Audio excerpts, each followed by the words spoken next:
Pemirsa Dinas Pertanian dan Pangan, Dispertan Pangan Kabupaten Kudus terus melakukan vaksinasi penyakit mulut dan kuku PMK untuk hewan ternak. Hal ini dilakukan lantaran kasus PMK di Kabupaten Kudus sampai saat ini sudah tembus 67 kasus. Dari catatan Dispertan Pangan Kudus, kasus PMK di Kabupaten Kudus sejak Januari terdapat 67 kasus hewan ternak yang positif PMK. Untuk informasi selengkapnya, kita telah terhubung bersama rekan Rifki Gozali, jurnalis Tribun Muria. Rekan Rifki Gozali, silakan laporan dari Anda, rekan. Baik, terima kasih Justina. Dinas Pertanian dan Pangan Kabupaten Kudus terus melakukan vaksinasi penyakit mulut dan kuku atau PMK untuk hewan ternak. Hal ini dilakukan lantaran kasus PMK di Kabupaten Kudus sampai saat ini sudah tembus 67 kasus. Dari catatan Dinas Pertanian Pangan Kudus, kasus PMK di Kabupaten Kudus sejak Januari terdapat 67 kasus hewan ternak yang positif PMK. Dari jumlah banyak itu 4 diantaranya mati, 6 diantaranya dipotong paksa, dan sembuh terdapat 7 ekor.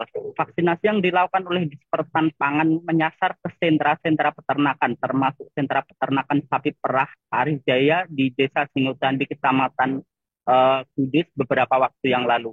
Di sentra peternakan sapi perah tersebut terdapat 20 ekor sapi perah yang disuntik vaksin. Vaksinasi ini menyasar dulu ke hewan ternak yang sehat. Hal ini dilakukan sebagai bentuk pencegahan. Oleh karenanya, sebelum disuntik vaksin, terlebih dahulu hewan ternak diperiksa kesehatannya.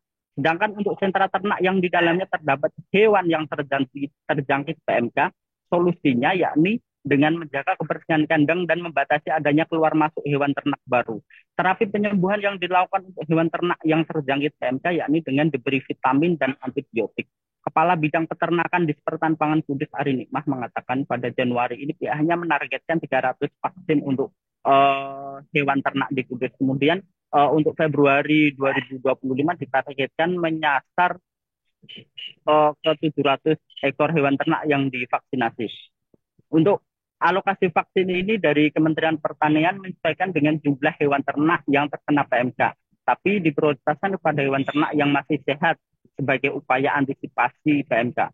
Untuk vaksinasi ini pihaknya telah membagi anggotanya menjadi 4 tim untuk terus mendatangi sentra-sentra peternakan di seluruh wilayah di Kabupaten Kudus. Sasarannya yaitu sentra ternak sapi, kerbau, dan sapi perah.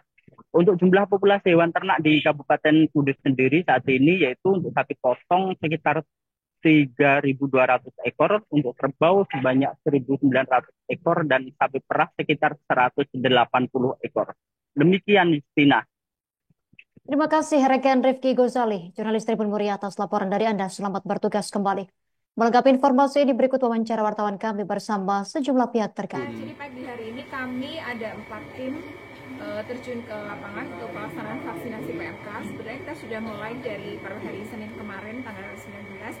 Untuk hari ini kita menyasar pada satu ada semua lokasi kandang sapi perah yang ada di Kudus, kemudian lokasi ternak sapi dan kerbau yang tersebar di 9 kecamatan. Nah, untuk hari ini kita ada ini cerita dari awal kita kerja ya Om. Datang kita bersih-bersih. Sehabis bersih-bersih sudah selesai, sapi sudah bersih semua, sudah dimandiin, siap diperah, terus merah. Nah, sudah diperah, nah terus susunya ditaruh ke kantor, ditakeri. Download Tribun X sekarang, menghadirkan lokal menjadi Indonesia.